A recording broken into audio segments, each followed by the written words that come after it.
इसको कहते हैं अमृत स्नान। 12 गुना 12 144 साल बाद इसका संयोग बनता है। भगवान ने ये कार्य भक्त को सौंपा गया, मोदी जी योगी को, दोनों को। इन्हीं के समय में एकदम धूमधाम से है। अमृत वेला का स्नान है। आज ही के दिन अमृत गिरा था 4 जगह पे, हरिद्वार, प्रयागराज, नासिक और उज्जैन। आज कैसा स्नान होगा ये अमृत स्नान? अमृत वेला का स्नान होगा। पहले देवता को नहलाया जाएगा, फिर हम लोग बाबा लोग नहाएंगे, उसके बाद भगत। कुंभ में अमृत स्नान के लिए करोड़ों में पहुंच गए नागा साधु। इसमें नागा साधु भी है, नागा महिला भी है। अब देखते हैं कि कुंभ के बाद ये कहाँ रहते हैं और कुंभ से पहले ये दिखाई नहीं देते हैं, केवल कुंभ के दिन दिखाई देते हैं। इसकी पूरी जानकारी इस वीडियो में जानकारी के मुताबिक 13 अखाड़े बताए गए हैं। अमृत स्नान में शामिल होंगे। करीबन 9.5 घंटे तक चलना है। सभी अखाड़ों को संगम स्नान के लिए 40-40 मिनट का समय दिया जाता है, हर अखाड़ों को।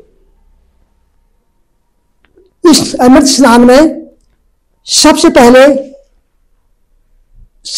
नागा साधु स्नान करेंगे, फिर उनके भक्तगण स्नान करेंगे अखाड़े में। अखाड़े में इस समय 10,000 नागा सन्यासी हैं। दावा किया जाता है कि निरंजनी अखाड़े में सबसे ज्यादा पढ़े लिखे साधु सन्यासी हैं। छोटे नागा सन्यासी आकर्षण का केंद्र रहा है। प्रयागराज में नागा बनने वाले को नागा सन्यासी कहा जाता है, जबकि उज्जैन में बने नागा उनको बोलते खूनी नागा। मोहरा नागा साधु के बारे में कितना जानते हैं आप जाने, इनका खान पान रहन सहन कैसा होता है वो बताएंगे। महाकुंभ में आज पहला अमृत स्नान जो किया गया है वो चल रहा है उधर। ऐसे में नागा साधु अखाड़ों के मुताबिक अमृत स्नान कर रहे हैं। आइए जानते हैं कि महिला नागा साधु कब स्नान करते हैं और क्या खाती हैं। जानकारी के लिए बताते हैं कि महिला नागा साधु पुरुष नागा साधु से काफी अलग हैं। उनकी दुनिया एकदम अलग और विचित्र होती है। ऐसे में आइए जानते हैं कि महिला नागा साधु के बारे में क्या खाते, क्या रहते, कैसे पीते, वो बताया गया। इसके बारे में बताते हैं आगे। नागा साधु बनने के लिए महिला को कठिन साधना करनी पड़ती है। नागा साधु बनने वाले महिलाओं को 10-15 साल तक कठिन तपस्या ब्रह्मचर्य का पालन करना पड़ता है। तब जाके नागा साधु बनने के लिए अपने गुरु को एक भरोसा दिलाना पड़ता है। फिर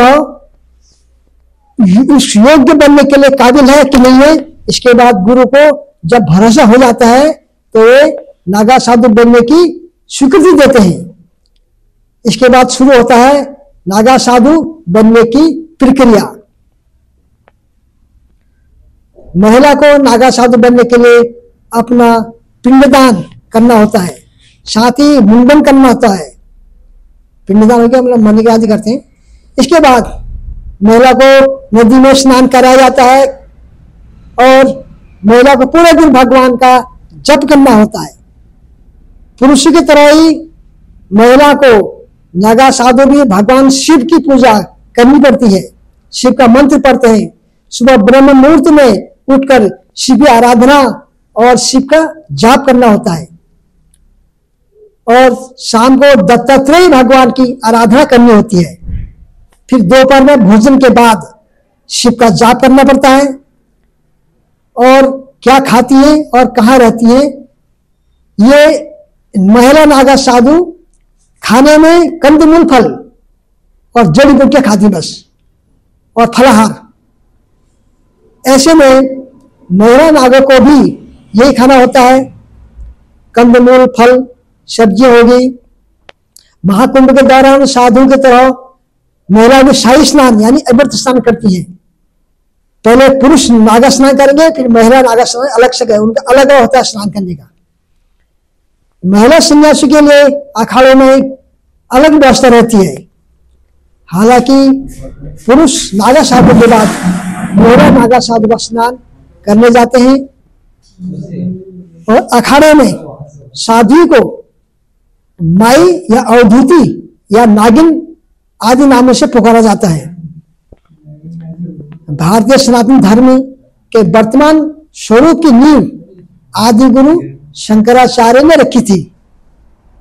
शंकर का जन्म 28वीं शताब्दी के मध्य में हुआ था, जब भारतीय जनमानस की दशा और दिशा बहुत बेहतर नहीं थी।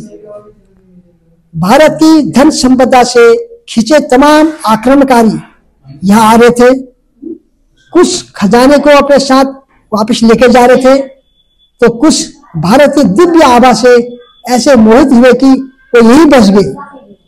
लेकिन कुल मिलाकर सामान्य शांति व्यवस्था ठीक नहीं थी, बाधित थी। ईश्वर, धर्म, धर्मशास्त्र को तर्क, शस्त्र और शास्त्र इसी तरह की चुनौतियों का सामना करना पड़ रहा था। ऐसे में शंकराचार्य जी ने सनातन धर्म की स्थापना के लिए कई कदम उठाए, जिनमें से एक था देश के 4 कोनों में 4 पीठों का निर्माण करना। यह थी गोवर्धन पीठ, शारदा पीठ, द्वारका पीठ और ज्योतिर्मठ।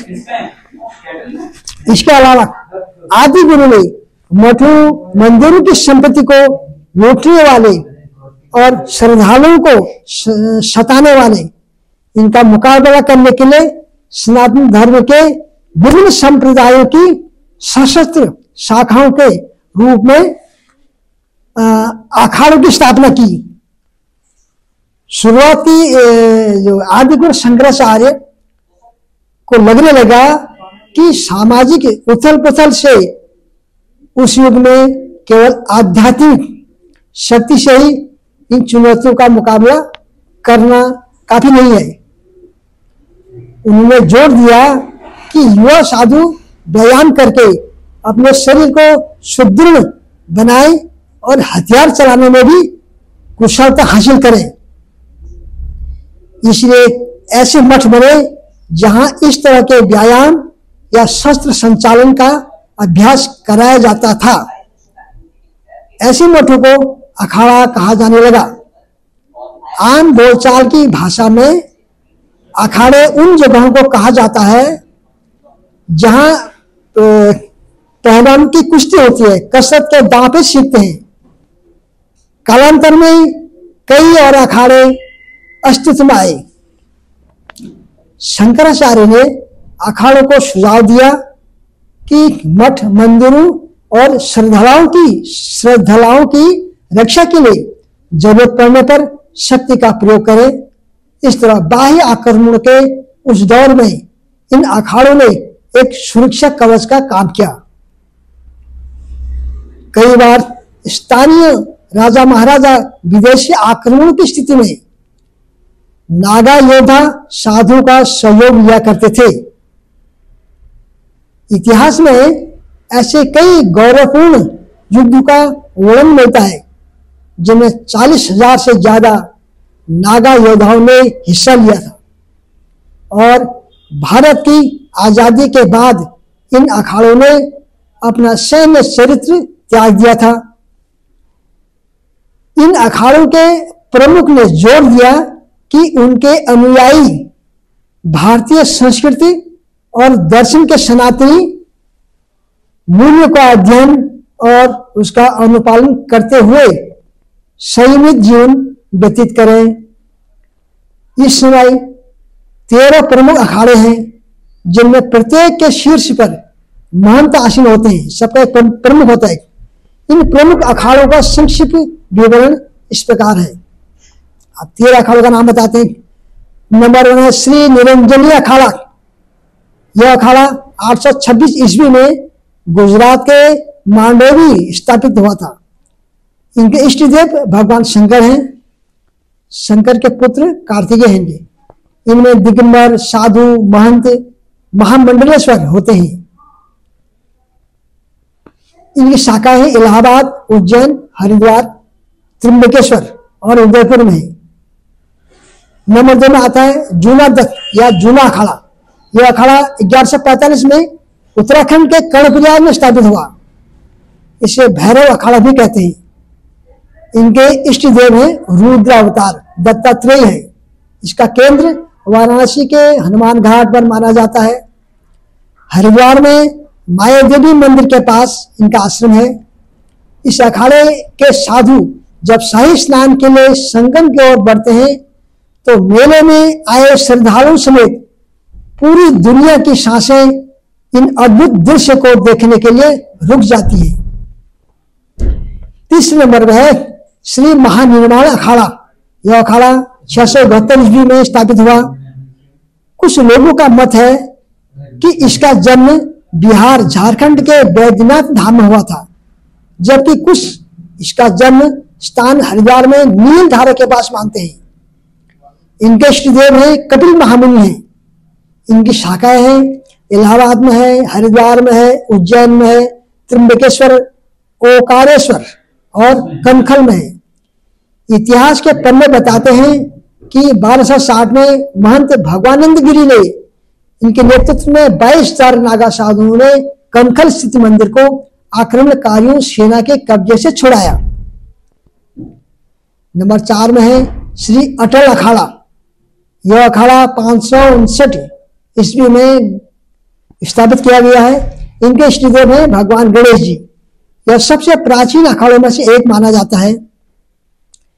इसकी मुख्य पीठा पाटन में, लेकिन आश्रम कनखल में है, हरिद्वार में है, इलाहाबाद में है, उज्जैन में और त्र्यंबकेश्वर में है। 5वां है श्री आह्वान अखाड़ा। यह अखाड़ा 646 में स्थापित हुआ और 1603 में पुनर्संयोजित किया गया। इनके इष्ट देव हैं दत्तात्रेय और श्री गजानन है। इस अखाड़े के केंद्र स्थान काशी में है। इसका आश्रम ऋषिकेश में है, स्वामी अनुपुर गिरी में है और उमराव गिरी इस अखाड़े के प्रमुख संतों में से एक है। 6 में श्री आनंद अखाड़ा। यह अखाड़ा 855 ईस्वी में मध्य प्रदेश के बेरार में स्थापित हुआ। बेरार इसका केंद्र वाराणसी में है। इसकी शाखाएं इलाहाबाद, हरिद्वार, उज्जैन आदि में है। 7 नंबर में श्री पंचाग्नि अखाड़ा। इस अखाड़े की स्थापना 1136 में हुई। इनके इष्ट देव हैं गायत्री और इनका प्रधान केंद्र काशी में है। इनके सदस्यों में 4 पीठ के शंकराचार्य, ब्रह्मचारी, साधु व महामंडलेश्वर शामिल हैं। परमानुसार इनकी शाखाएं इलाहाबाद, हरिद्वार, उज्जैन, त्र्यंबकेश्वर में है। 8वें में आता है श्री नागपंथी गोरखनाथ अखाड़ा। यह अखाड़ा ईस्वी 866 में अहिल्या गोदावरी संगम पर स्थापित हुआ।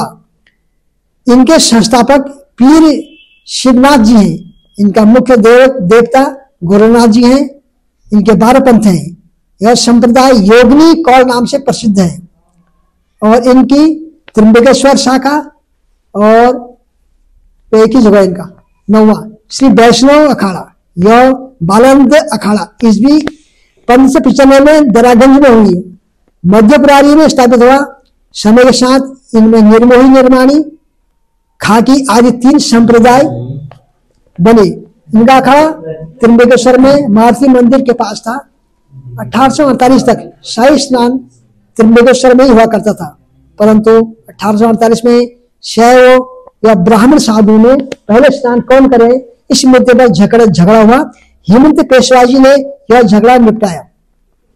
उस समय उन्होंने त्र्यंबकेश्वर के नजदीक चक्र तीर्थ पर स्नान किया। 1932 से ये नासिक में स्नान करने लगे। आज भी यह स्नान नासिक में होता है। नंबर 10 में श्री उदासीन पंचायती बड़ा अखाड़ा। यह अखाड़ा 1910 में स्थापित हुआ। इस संप्रदाय के संस्थापक श्री चंद्र आचार्य उदासीन है। इनमें सांप्रदायिक भेद है। इनमें उदासीन साधु, महंत व महामंडलेश्वरों की संख्या ज्यादा है।